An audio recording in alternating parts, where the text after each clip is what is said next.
օրվա խորհրդից սկսենք գյումրեցիների մասով այն ունեք ասելու եւ կոնկրետ պատարագի մասով մենք տեսանք Շիրակի թեմից ներկայացուցիչներ չկային։ Ձեր կարծիքը այս մասով։ Դե օրվա խորհրդի հետ կապված պետք է ասեմ, որ այս մեր պատմության ամենածանր օրերից մեկն է եւ թերևս ոչ միայն Գյումրիում, այլ Հայաստանի ամբողջ տարածքում չկա ոչ մի ընտանիք, որը որ իր վրա այդ ցավը չի զգացել եւ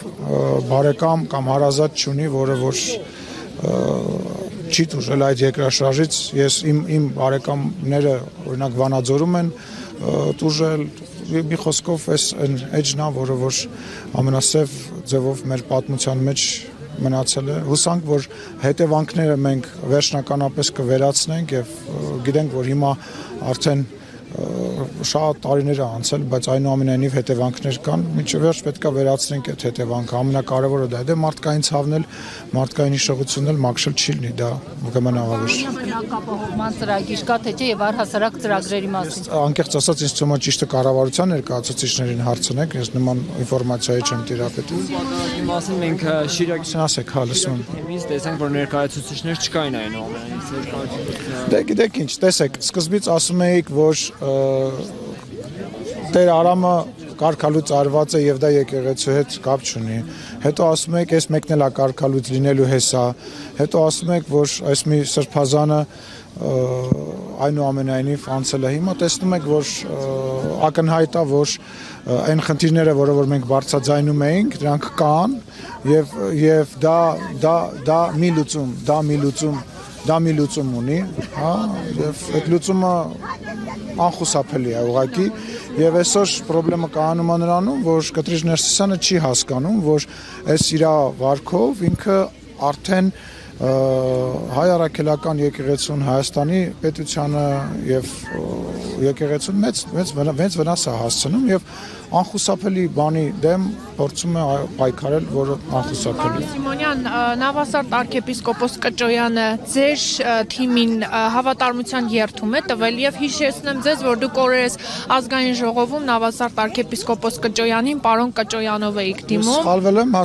եմ, այդ իմ գիտելիքների հետ է կապված, որևիցե նպատակ դրա մեջ չի եղել, դա իմ չիմացության պատճառով է։ Ես կարծում եմ, որ Սրբազանի մասով իր երթումը միայն Աստծուն է եւ մեզ որևիցե մեկը ոչ երթում տվել է, ոչ է մենք դրա ցանկությունը ունենք։ Մենք դրա ցանկությունը չունենք։ Մեր համար շնորհակալ եմ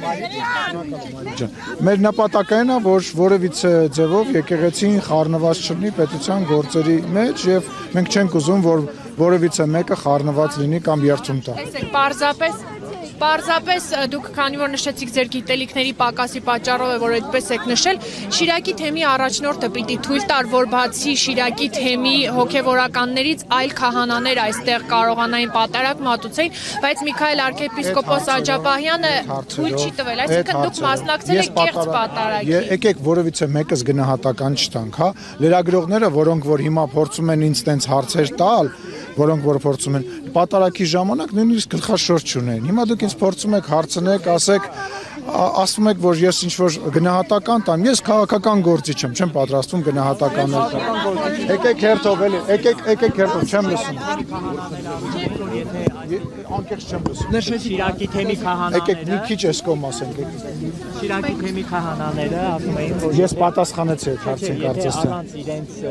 պատարագ մատուցի, ապա դա համարում են իրենք բռնազավթ։ Դուք համարում եք, որ բռնազավթները Ես կարծում եմ այնտեղ որտեղ որ ժողովուրդն է, այնտեղ որտեղ որ պատարագ է հնչում, չի կարող բռնազավթում լինել, հա։ Եթե ամեն ինչ քրիստոնեական հայ առաքելական եկեղեցու կանոններով է արվում,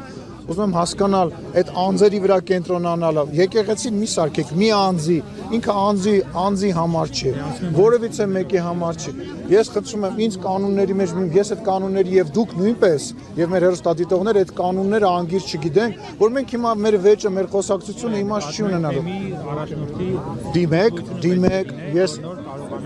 ես առաջել եմ, տեսեք, ես առաջել եմ պատարակների մասնակցել, այսինքն Facebook-յան իմեջում եթե փնտրեք, նույնիսկ նկարները կգտնեք։ Ես խնդրում եմ, ինձ այդ կանոնագրքի, կանոնների մեջ, վեճի մեջ մի մտցրեք, քաղաքական եթե հարց կա, ասեք, ես եկել եմ, չեմ լսում։ 4 առնվազն 4 սրբազան կար հայ առաքելական եկեղեցու։ Դիմեք իրենց։ Անցած տարի դուք նաև քանի անգամ Սենց հերթով տալիս են եւ այդ ջան խոսում է եղբայր։ տեսնում ենք եկեղեցուց, երբ որ կաթողիկոսի անունն են բարձր արտահայտում, դրան դուրս են հրավիրում ձեզ համար այս վարքագիծը ընդունելի է, սա Այսինքն ներողություն եմ խնդրում, ժողովրդավարությունը եկեղեցում պատարակի ժամանակ բղավելն է։ Այդ դեպքում ինչու է կաթողիկոսի անունը սեղ չգում։ Ինչու է։ Ասում է, դրա պատասխանը վարչապետը տվել է, իսկ ինչ վերաբերում է եկեղեցում բղավելուն, թեկուզ ամենալավ բղավոցը, թեկուզ առանձին աղոտ բղավելը, Բայց վարչապետը ինչ լիազում։ բայց մենք սենց անի ջան կգամ, հիշի այդ հարցը տեղ չգնաս, հեսա սենց կգամ։ Խնդրեմ, դուք տվեցիք, եթե կարելի մի հատ էլ հավելում անեմ, հա, ես հավելես։ Անցած տարի դուք Սուրբ ամենափրկիչ եկեղեցին վերահսկում եք, դուք Գյումրիում եք, բայց եկեղեցի չմտաք։ Ինչն էր պատճառը եւ Անկեղծ ասած ես չեմ հիշում դա։ Այո, եւ ուզում եմ հասկանալ այսօր ինչի չեք գնացել, օրինակ Սուրբ ամենափրկիչ եկեղեցի։ Ես անկեղծ չեմ հիշում նման բան։ Ոչ որևիցե կոնկրետ պատճառ չի եղել։ Կարող է ինչ-որ օրակարգեր կապված ներկայությունն էր։ Որևիցե ես նույնիսկ չէի հիշում ձեր ասածն։ Անկեղծ չեմ հիշում։ Երևի ստեղ եմ եղել եկեղեցում, կարիք չեմ գտնել երկրորդ անգամ։ Բայց վարչապետը խնդրեց, որ նման բան չանեն։ Եթե մոտիկից ուշադիր լինեի, կտեսնեք դա մարդկանց ցանկությունն է եւ վարչապետը խնդրեց նման բան չանել։ Հաջորդ չէ, եւ այսօր չէ, սպասի։ Հերթով գալիս ենք։ Դու առավելևս դուք արդեն հարցը տվել եք։ Սա ձեր երրորդ հարցն է։ Խնդրեմ։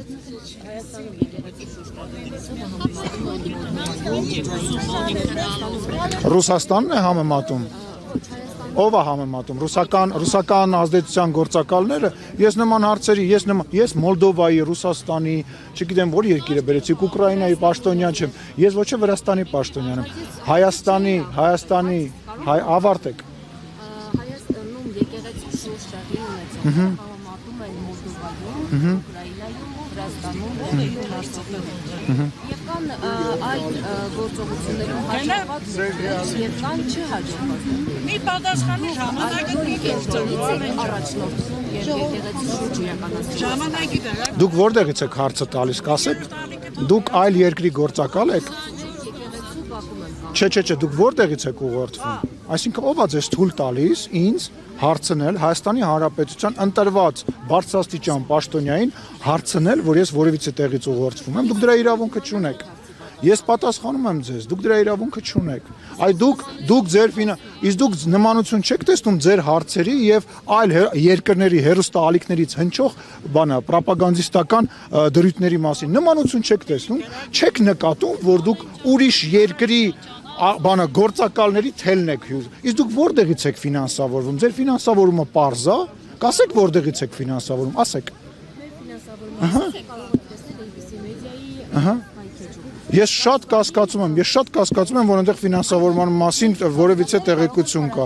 Ես կստուգ եմ, պարտադիր կստուգ եմ։ Ես պատասխանեցի ձեր հարցին։ Ես պատասխանեցի, դուք իրավունք չունեք Հայաստանի Հանրապետության բարձրաստիճան պաշտոնյային նման մեղադրանք ներկայացնել։ Այդ ձեր մեղադրանքները, ձեր անցկացրած զուգահեռները Մոլդովայի, Ուկրաինայի, Վրաստանի հետ անցկացնում են այն երկրի լրատվամիջոցները, որոնք ուզում են Հայաստանի Հանրապետությունում իշխանություն փոխեն, որոնք ուզում են Հայաստանի Հանրապետությունում այնպիսի իշխանություն լինի, որպեսզի գնա իրանց երկիր, դաբրո ստանա իրանցից, որ այստեղ իշխանությունը տենց չի եղել ու չի լինել։ Ասեք։ Իսկ ես կստուգեմ ձեր բանի տվյալները, ես վստահ եմ, որ չկա։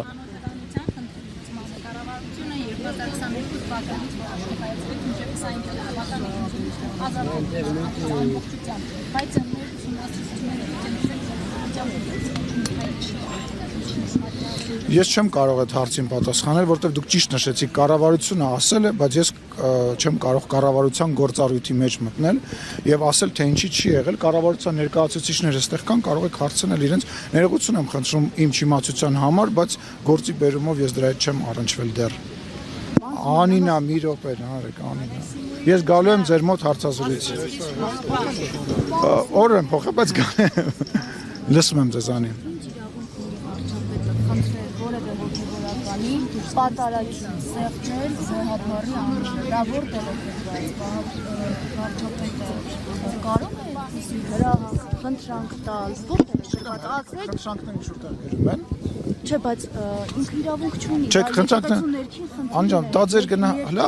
բարի, միգուցե սահմանությամբ գրածա վարչապետը ոչ մեկին խնդրելու իրավունք չունի։ Ես կարծում եմ, եթե դուք ինձ բան խնդրեք կամ ես ձեզ բան խնդրեմ, անկախ դրանից դուք լրագրող եք, ես պաշտոնյա եմ, դա մեր